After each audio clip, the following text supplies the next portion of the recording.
Semoga Allah merahmati beliau. لو استطعت Seandainya engkau mampu ألا تحك شعرك untuk menggaruk kepalamu إلا بدليل kecuali dengan dalil, فافعل. maka lakukan. هذا الكلام Ucapan ini من هذا الإمام dari imam ini كلام عظيم ucapan yang sangat agung sekali. فيه بيان Di dalamnya ada keterangan أن العبد bahwa seorang hamba لا يعمل عملا tidak boleh melakukan sebuah amalan إلا وفيه دليل، kecuali didasari dengan dalil. إما من الكتاب Bisa saja dalil itu dari Al-Quran أو السنة. atau dari sunnah Nabi sallallahu alaihi wasallam. إذن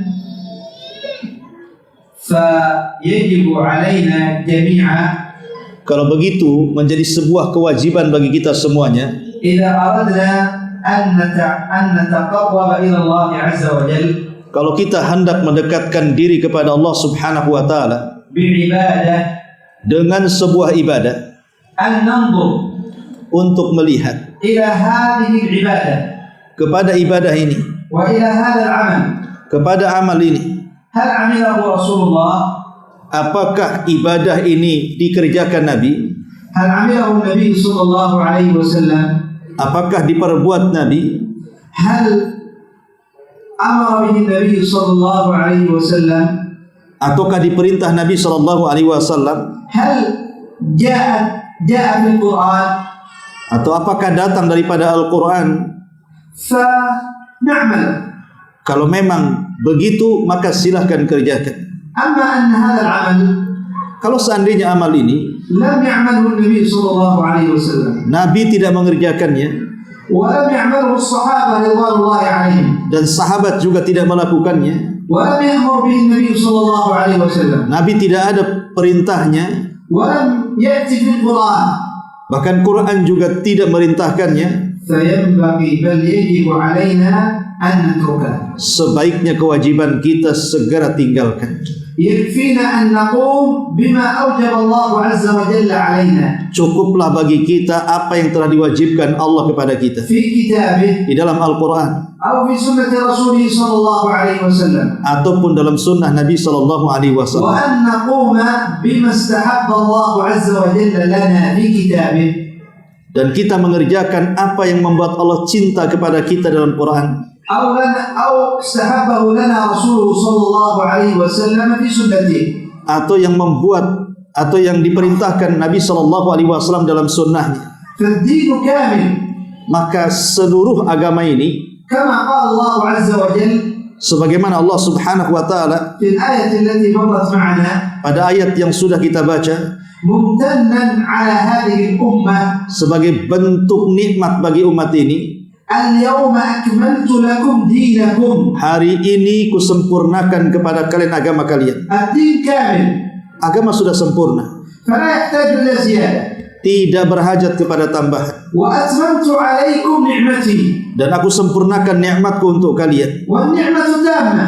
Dan nikmat sudah sempurna. نعمة الإسلام Nikmat Islam maksudnya تامة sudah sempurna, فلا تحتاج إلى زيادة. tidak berhajat kepada tambahan. فإذا زدنا Kalau kita menambahnya فوق ما أمر الله عز وجل di atas yang diperintahkan Allah Subhanahu wa taala, وفوق ما أمر النبي صلى الله عليه وسلم، atau di atas dari perintah Rasul, فنحن نخالف هذه الآية، maka hakikatnya kita menyelisih ayat ini. نخالف قول الله عز وجل اليوم أكملت لكم دينكم. Kita menyelisihi ayat ini, pada hari ini sudah kusempurnakan agama kalian, وأتممت عليكم نعمتي. kusempurnakan nikmatku untuk kalian. يعني أننا لا نصدق هذه الآية Seolah-olah kita tidak pernah membenarkan ayat ini, وإن لم نقل بألسنتنا walaupun kita tidak mengucapkan secara langsung dengan lisan-lisan kita, لكن بلسان الحال tapi dengan perbuatannya نشرع عبادة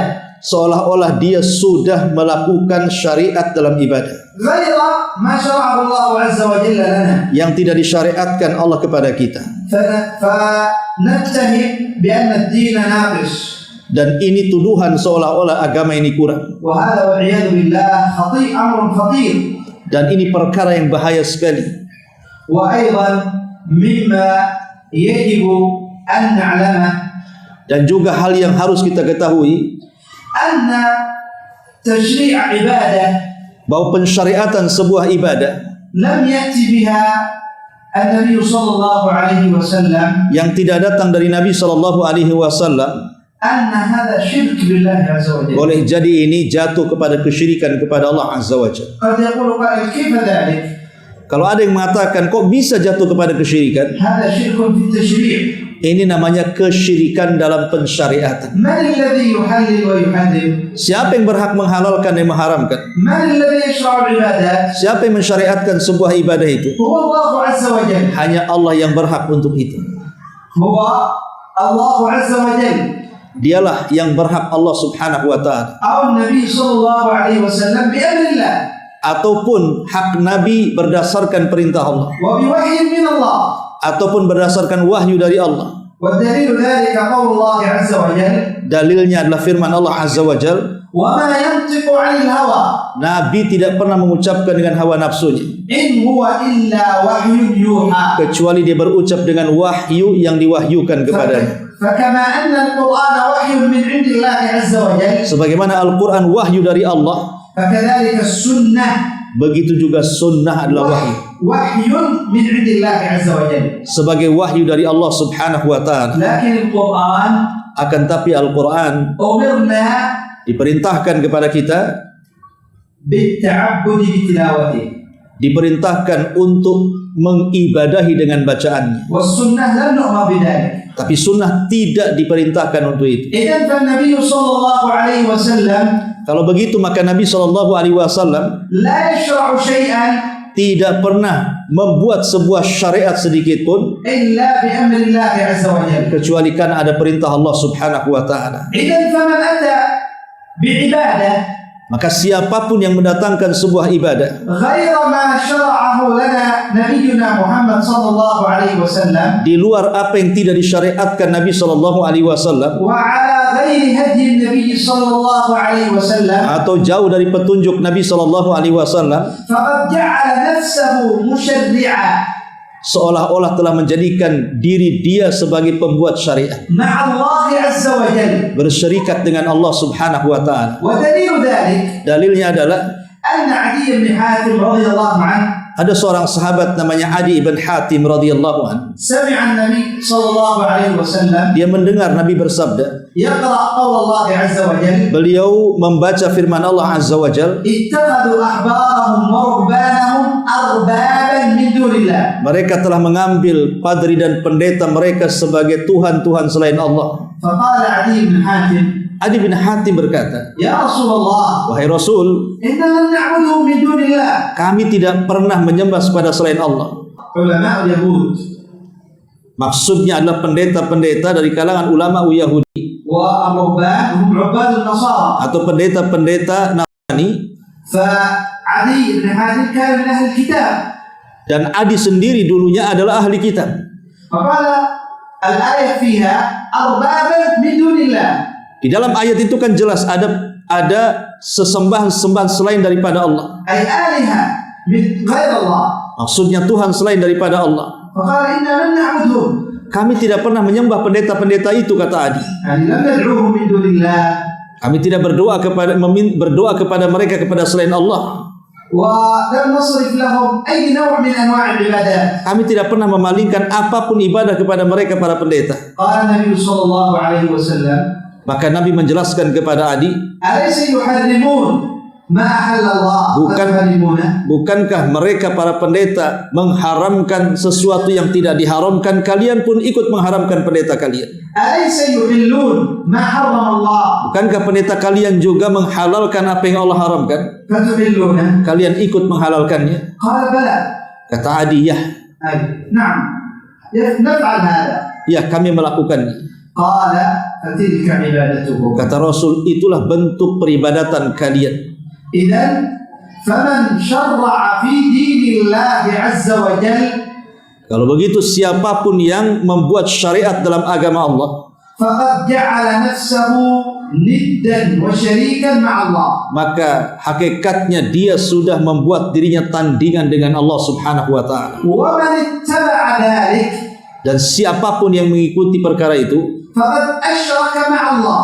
maka dia telah menyekutukan Allah Subhanahu wa taala. أشرك بالله Menyekutukan Allah Subhanahu wa taala لأنه اتخذ هذا الذي شرع في دين الله karena mereka sudah mengambil orang-orang yang membuat syariat-syariat dalam agama Allah إلها sebagai Tuhan selain Allah في باب التشريع. pada bab pensyariatan.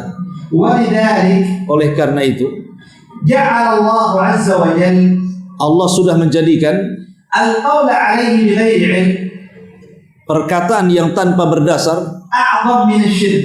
itu lebih bahaya dibandingkan syirik itu sendiri. لأن القول عليه بغير علم Karena berkata tanpa dasar, فيه تشريع، di dalamnya ada pensyariatan. أي أن يقول هذا حرام وهذا حلال بغير علم. Ketika dia mengatakan yang ini halal, yang itu haram, هذا قول على الله بغير علم. ini adalah ucapan perkataan tanpa ilmu. فجعله الله عز وجل أعظم من الشرك. Allah jadikan perkataan seperti itu lebih besar dibandingkan kesyirikan.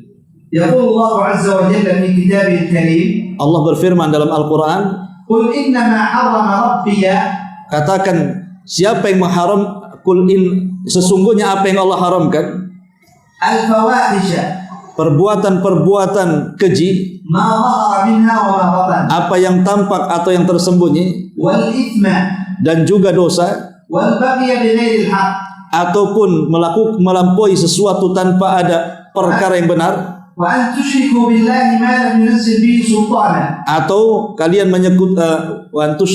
dan menyekutukan Allah Subhanahu wa taala tanpa ada dasar yang benar, وأن تقولوا على الله ما لا تعلمون. dan engkau mengatakan sesuatu yang kalian tidak tahu. يقول العلماء Berkata para ulama عند تفسير هذه الآية ketika mentafsirkan ayat ini, أن الله عز وجل sesungguhnya Allah Subhanahu wa taala ابتدأ من يعني أدنى الذنوب أقل ذنب memulai dari ayat ini dari dosa yang paling rendah, ثم أعلى kemudian meninggi, فأعلى kemudian meninggi lagi إلى أعلى شيء، kepada sesuatu puncaknya, أي أعظم ذنب. maksudnya dosa yang paling besar. وما هو الأخير أعظم ذنب؟ Apa itu dosa yang paling akhir? وأن تقولوا على الله ما لا تعلمون. Ketika engkau mengucapkan sesuatu tentang Allah yang tidak berdasar pengetahuan. إذن فينبغي علينا Maka sudah seyogianya bagi kita, أن نكون متبعين للنبي صلى الله عليه وسلم sudah seharusnya kita mencontoh Nabi Shallallahu Alaihi Wasallam في جميع عباداتنا pada seluruh ibadah yang kita lakukan, وفي جميع أقوالنا. pada setiap yang kita ucapkan. فلا نعمل إلا ما عمل إلا بما شرع لنا نبينا محمد صلى الله عليه وسلم. Kita tidak boleh mengamalkan apapun kecuali apa yang disyariatkan Nabi Shallallahu Alaihi Wasallam, ولا نقول قولا dan kita tidak mengucapkan satu ucapan pun إلا بما قاله نبينا محمد صلى الله عليه وسلم. kecuali apa yang sudah dikatakan Nabi Shallallahu Alaihi Wasallam. لا نزيد على ذلك Tidak boleh menambah dari itu sedikit pun, ولا ننقص من ذلك. apalagi sampai menguranginya. فرسول الله صلى الله عليه وسلم Maka Nabi Shallallahu Alaihi Wasallam هو قدوتنا dia adalah percontohan bagi kita. وأسوتنا. Dia adalah suri toladan kita. لقد كان لكم في رسول الله أسوة حسنة. Sungguh telah ada pada jati diri Nabi Shallallahu Alaihi Wasallam suri toladan yang baik. فعلى الوقت نكتفي بهذا القدر، فما كان من صواب فمن الله عز وجل، وما كان من خطأ فمن نفسي ومن الشيطان. Ya, beliau mengatakan mungkin waktunya sudah diakhiri. Kata beliau, apa-apa yang benar yang diucapkan beliau ini datang dari Allah. Kalaupun ada yang salah ini dari diri beliau dan dari syaitan, maka berakhirlah tausiah beliau. Mungkin ada berapa menit ke depan kita buat tanya jawab. Mungkin antum yang bisa bahasa Arab langsung saja ngomong Arab. Bagi yang tidak bisa bahasa Arab, belajar bahasa Arab. Tak apa-apa. Silakan antum yang mau bertanya. Silakan. Kadang-kadang kelompok-kelompok yang menyimpang dari Ahlussunnah, mereka juga mendasari ibadah-ibadah mereka dengan pendalilan dari ulama-ulama Ahlussunnah. Bagaimana penjelasannya? Ya, ahyanan ahlul bidah yastadilluna bi adillatihim. Araftu? Kaif mauqifu kaif. يعني بأدلة أهل السنة. هذا هناك كلام للشيخ الألباني طيب. Maksudnya, iya di sini ada perkataan Syekh Albani rahimahullahu taala yang bagus. وأذكر معنى. Saya nyebutkan secara global saja maknanya. الشيخ الألباني رحمه الله تعالى يقول Syekh Albani berkata rahimahullahu taala, kitab wa sunnah Al-Quran dan Sunnah ala fahmi salafil ummah haruslah berdasar atas pemahaman salaf umat ini. qala wa ma hasala Apa-apa yang terjadi min al-bid'i wal khurafat dari perkara bid'ah atau perkara yang khurafat bisababi dengan sebab tark al-asl al-thalith, sebabnya adalah karena dia meninggalkan perkara yang ketiga, wa huwa fahmu salafil ummah, yaitu pemahaman salaf umat ini. fa na'am qad yakun dalil min al-Quran aw min as-sunnah, Terkadang mereka itu juga berdalil dengan Quran Sunnah, wa yafhamuhu ba'du an-nas ala fahmihi al-qasir, dan bisa dipahami oleh manusia yang punya pemahaman rendah. fa hadha khata'. Ini sebuah kesalahan. يفهم على مفاهيم الصحابة Haruslah Quran Sunnah itu dipahami apa yang sudah dipahami para sahabat والتابعين. dan juga para tabi'in setelahnya. بماذا فهموا هذا الدليل؟ Dengan cara apa kita memahami dalil ini? فهنا يبعد يعني يرد على مثل هؤلاء.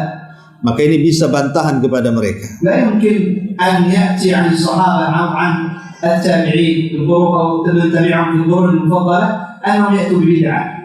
Karena tidak mungkin yang namanya generasi terbaik para tabi'in, tabi'ut tabi'in atau setelahnya yang mengikuti dengan benar mereka mendatangkan perkara baru dalam agama. إذا التقصير في الأصل الثالث، الأصل الأول كتاب، والأصل الثاني سنة، والأصل الثالث على فهم سلف الأمة.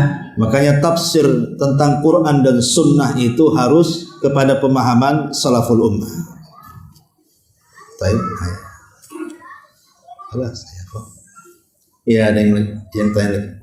Ini bahasa Arab, Ustaz Toha. Fadhal ya Syekh.